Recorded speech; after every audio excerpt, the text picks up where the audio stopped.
Hi, everyone. Welcome back to Getting to Know You. Special guest this week. You all know him, love him, Father Larry Chapman. Hi, Father Larry. How are you? Hello, John. I'm doing pretty well. Me and Good. my eye. Yes. Well, let's just address that right off the bat. What's going on with your eye? Well, I have sinus issues almost every winter, and usually if I rub my eyes too much during that time, I get this kind of an effect, and then it goes away. But this has been a particularly bad winter, so this has kind of persisted for a few weeks, maybe 2 or 3 weeks.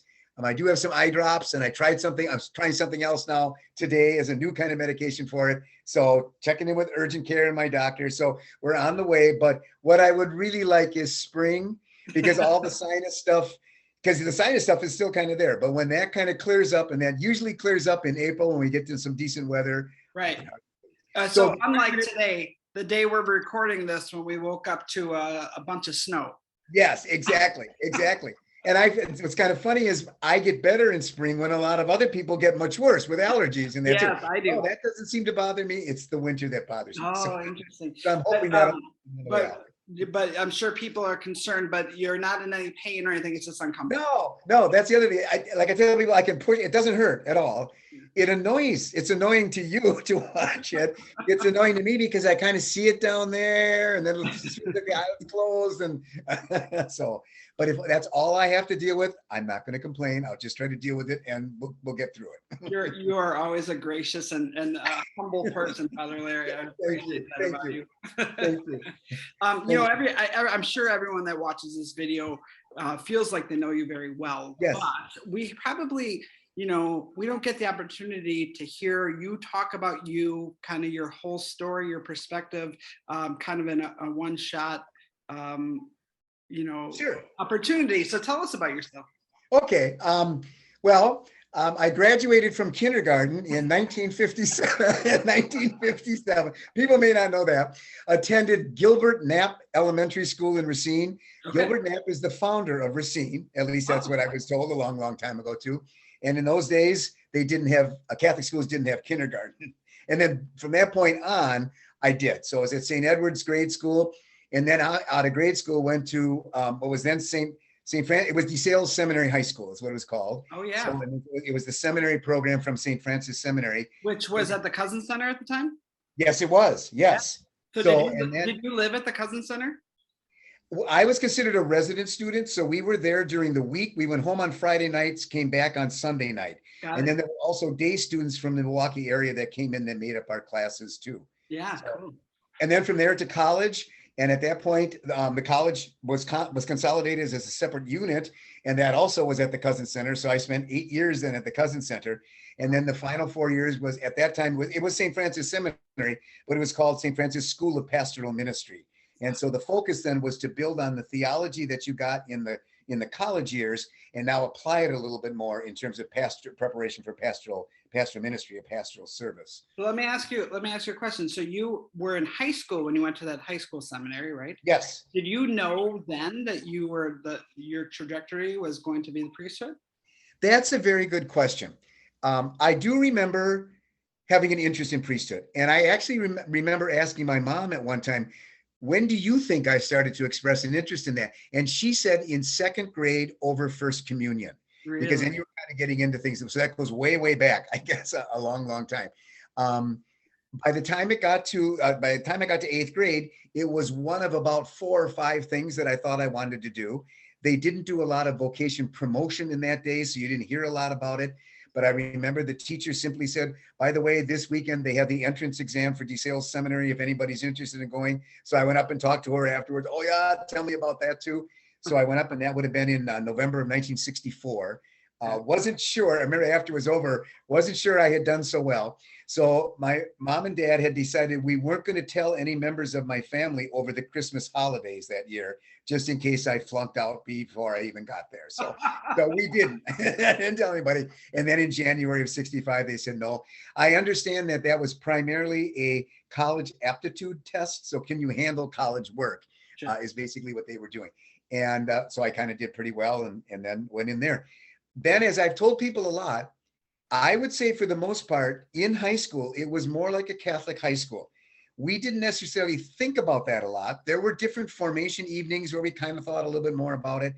In this time of the year, or a little bit earlier, sometime in March, when you would have to start registering for the next year, that's when you would think about it more. Am I going to stay? Am I going to go on to something else? Yeah. And so in that sense, we did that. And then, of course, at graduation, going from a senior in high school then into college, then we did a whole lot more too. But I did have the opportunity when I was finished my sophomore year in college. A priest that we had known had given us from a parish in Milwaukee. It was called Holy Ghost at the time. Now it's St. Raphael's Parish on 31st and Lincoln. So I got to give a shout out to anybody from there. Father Jerry Stoll was his name. And he did a retreat for us. And in the course of the retreat, he said, if any seminarian would actually offer his assistance to a parish for the summer, there'd be plenty for him to do. So 3 of us took him up on that offer. Wow. And what they had put together in that parish was an opportunity for us to do a parish census. And rather than just simply kind of doing paperwork in that, we were going to visit all of the members of the parish. It was a little tricky to do because that parish on the south side overlapped with a number of other parishes so we didn't want to look like we were trying to pull people away from other parishes. Yeah. So we simply took the list of people. Somebody had come in and arranged them according to blocks, and we would go out, pull a block, and then go and visit those people. So it was fantastic. And I lived basically at that parish then for that summer, and it was the first time I kind of saw, well, what is priesthood all about? Because we lived right there in the rectory, and it was a great experience. What was it like knocking on people's doors and meeting with them? How did they?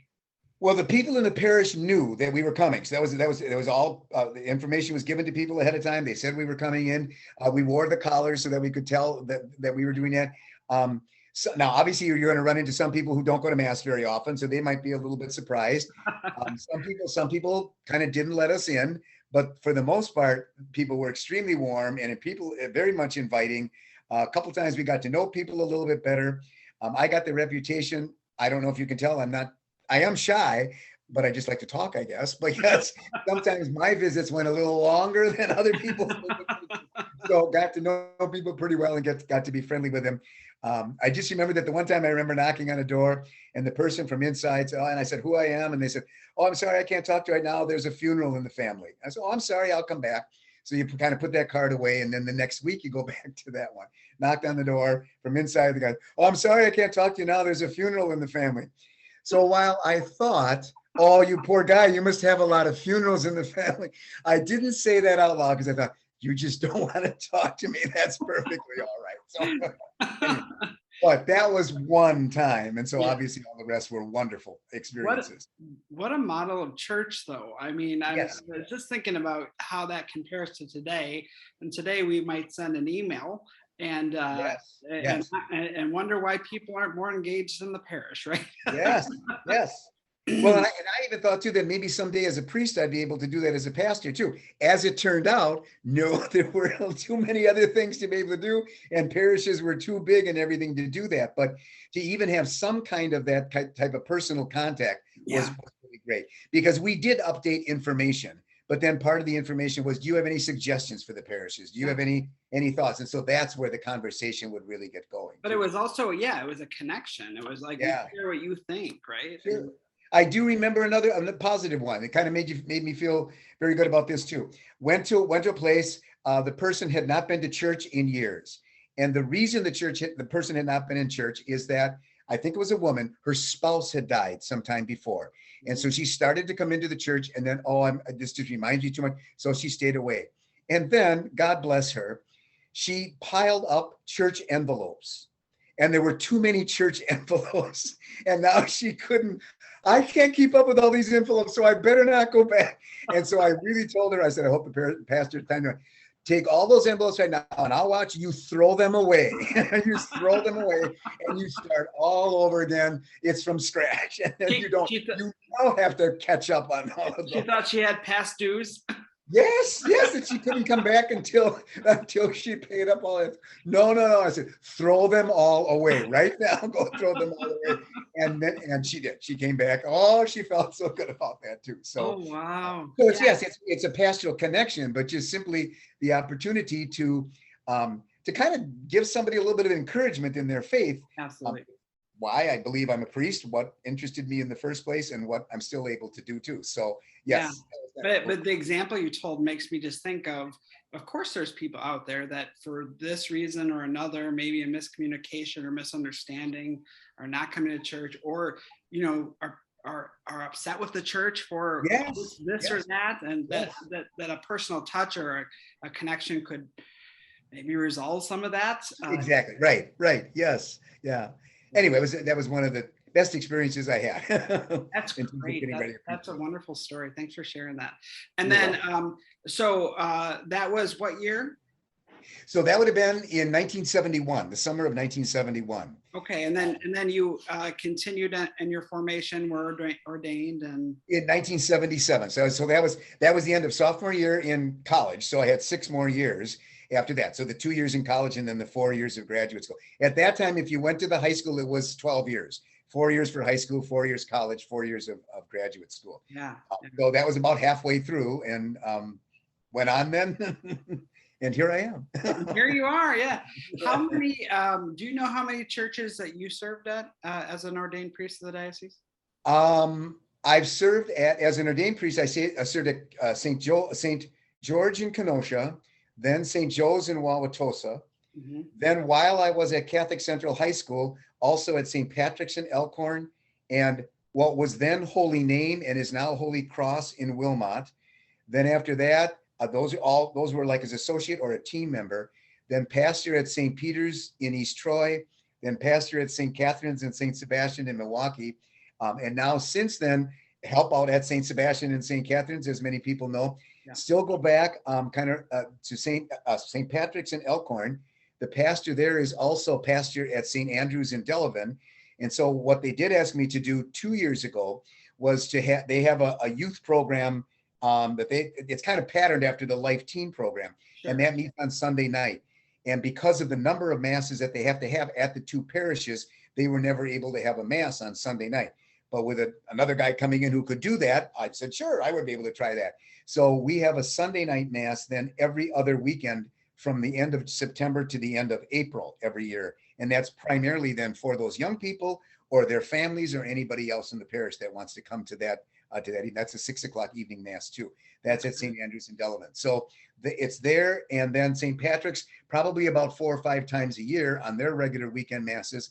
And all my other weekends, I enjoy being at St. Sebastian and St. Catherine's because I go back and forth. Well, and we enjoy having you too. Thank you. Thank you. What would you say is your favorite parish? I'm just kidding. I'm joking. I'll share this with you because I think I've said it to some people before, because they would ask, well, how did you do the 2 parishes, St. Catherine's and St. Sebastian? Because that was the first time I was doing it and the first time the parishes experienced having the same priest sharing them back and forth. And so I said, it's kind of like this. If you are a parent and you have 2 kids and the 2 kids are opposite personalities, entirely different personalities, and really active and really involved in things. Yeah, that's what it's like. And so there's always lots of stuff going on. And if something's going wrong with one of the kids, okay, then you kind of give it a little bit of time and you kind of, okay, now that's calmed down. Oh no, now there's something over here. And now I'll have to go over to this one. And then that calms down and then you go back. So in that sense, it's very lively.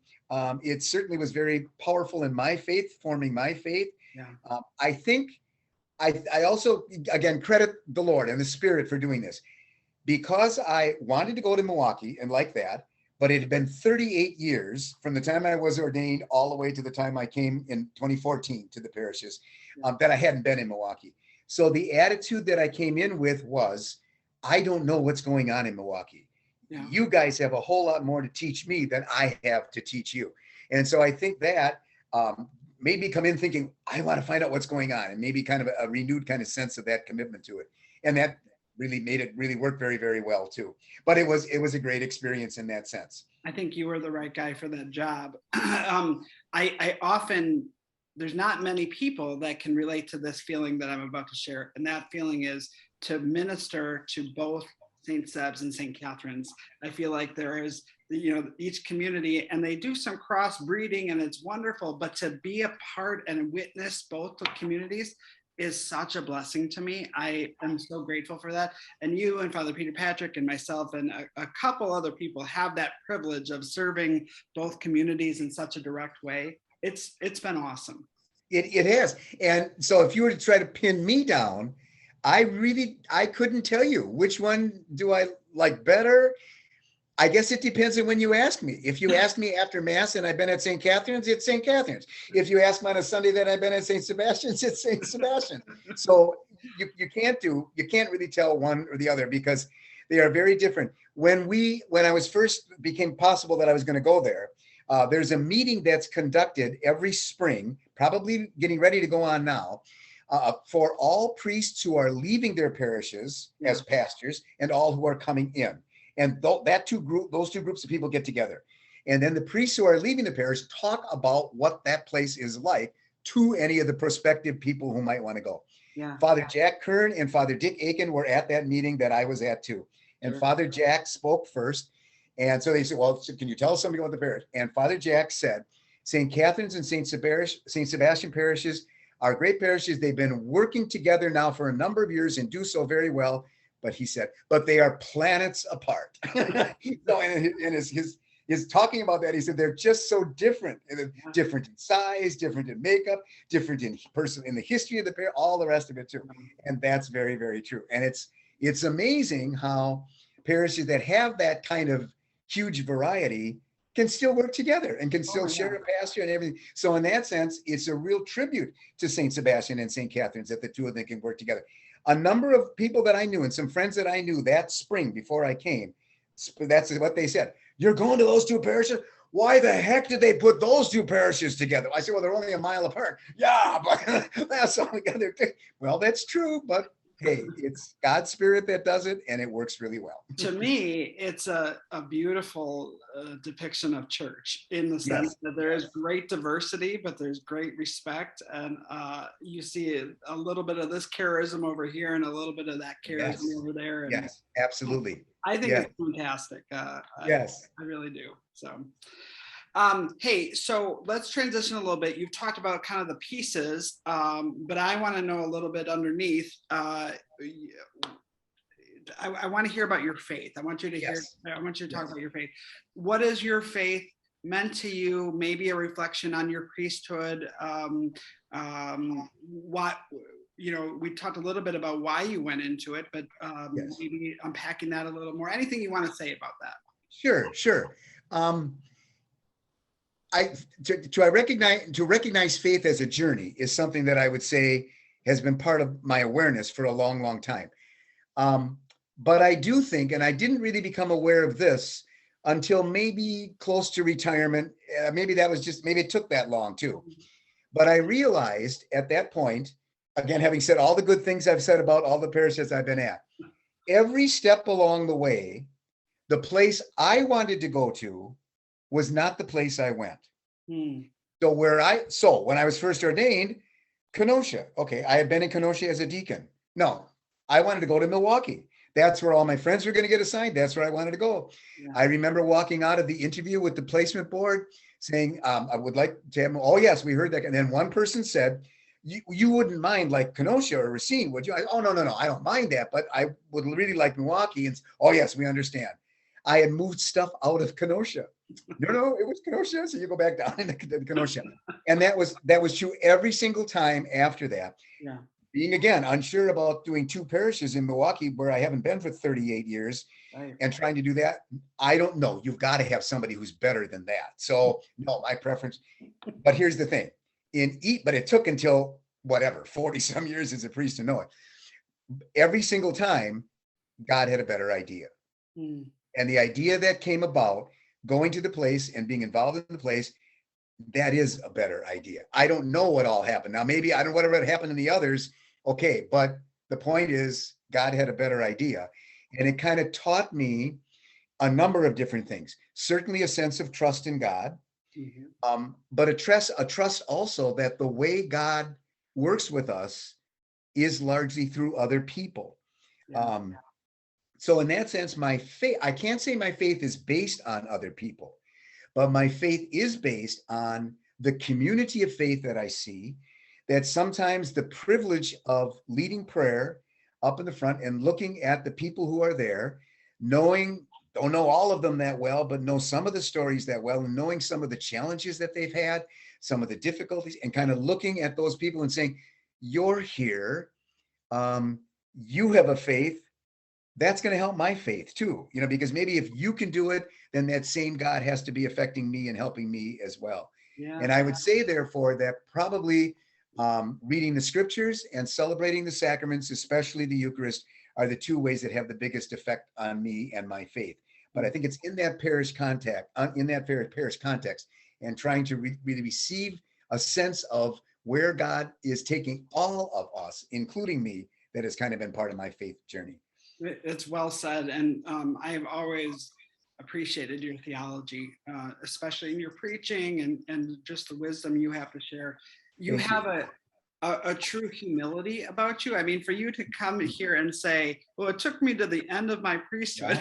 Yes, it did. Yes, it did. Yes, it did. A lot of people would say, oh, I knew exactly what to do from the beginning. And you have always been humble. And I think that resonates with people because I think you're real. Yeah. I do recall. So if my mom told me it was second grade, my real interest then was being through as a server. Mm-hmm. By the time I graduated from 8th grade in 1965. So at that time, it's just when the mass was beginning to change a lot. So a lot of things are beginning to happen. We stayed on as servers in high school because we were home once in a while on weekends and that too. And so I kept kind of doing that right through. The change occurred that year of doing that census, where I would say up to that point, I thought I wanted to be a priest because I liked doing churchy stuff. What I learned was through that census and all those visits, no, it's the people and the privilege to be involved in talking to these people and trying to see what their questions are. Not that I have the answers, but asking the questions along with them, all of that. So that kind of changed my reasoning a little bit too. I still like celebrating the sacraments. Yes, I still like being at mass and going to mass and leading mass. Yeah. However, that involvement with the people is what kind of changed my perspective a whole lot at that point. And that's been true all the way through. Yeah, that's great. And you can see that when you interact with people. There's a buzzword right now, and that buzzword's a company, that we're called a company. Yes, yeah. Yes. I think you do that well. Thank you. Yeah. Thank you. That was well said, well articulated about your faith. Thank you for sharing. Thank you. My last question for you is, as you think about the future, Father Larry, what do you hope for? Well, I hope that goes back and forth too. It depends on how much news I'm watching. Yes. I do feel that I need to watch the news and I need to know what's going on. But there are times that I also will put the news on, mute the sound, and go and about my other stuff too. I just want to make sure that there's nothing tragic that's going on. Right. There was a night back at the time, I can't remember which summer it was, that there was the Sherman Park disturbances in Sherman Park in that August evening.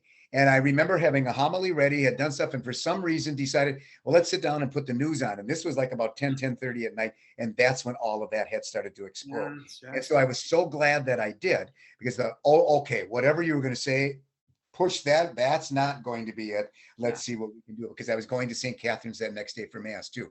So in that sense, I feel like I have to do that. There's times in that I'm very worried about our future. I'm worried about our future as a nation, in terms of the amount of division that we have, in terms of how can we don't agree even on facts. The trying to find out what the truth is. We seem to be moving further and further away from that. How are we going to be able to kind of pull together on that too?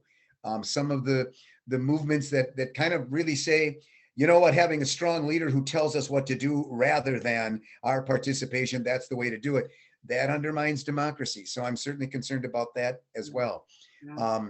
There's a certain amount of division in our churches too. And that's something that doesn't worry me as much, because I think part of it is, my hope then is in the direction that I believe Pope Francis is kind of leading us. Yeah. And so the hope that I have is, especially now as he has, the word that he seems to be picking up on is the word synodality.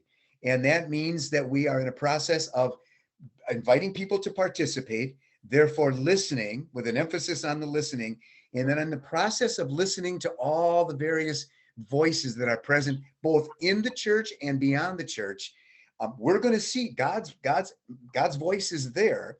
And so now what we have to do is very carefully pray about that and try to discern what's the best direction to go in.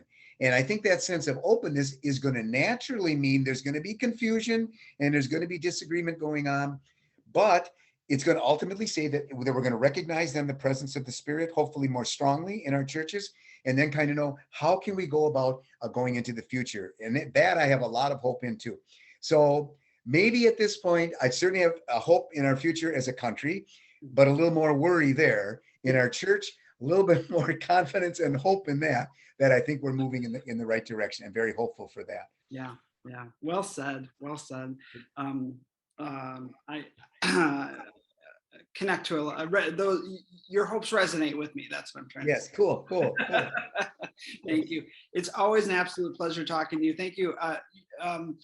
Really, thank you for the presence that you've been to both our communities over the last almost a decade now. Yes. To those communities, your leadership and your guidance and the wisdom that you continue to share with us. So thank you so much. It was a pleasure talking to you. I knew it would be. This is our second to last interview. Next week, Chelsea Duffy is going to interview me. Good. Good. Yes. Yeah, you haven't had a chance to answer the question. Yes. So I will be on the hot seat next week, but I knew that I wanted to talk to you before we wrap this up, and I'm really glad that we did. Thank you for the blessing you are, Father Larry. You're welcome. And thank you. You do so many good things. And I think this is one of them too. Kind of a clear idea that came, and people talk about it. People like talk about, did you see John's interview with whoever it might be too at the parishes? So I thank you for what you do. Yeah. And especially thank you for doing these interviews. I've enjoyed a lot of them too. Good. Thank you. They've just been a privilege and a blessing. So thank you. Cool. Good. Father Larry, blessings on your journey. Thank you so much. Thank you. And blessings to you and to all of the people who had to put up with this and listen to the stories as well. You look good. Thank you. All right. Thank you so much. Thank you. So long.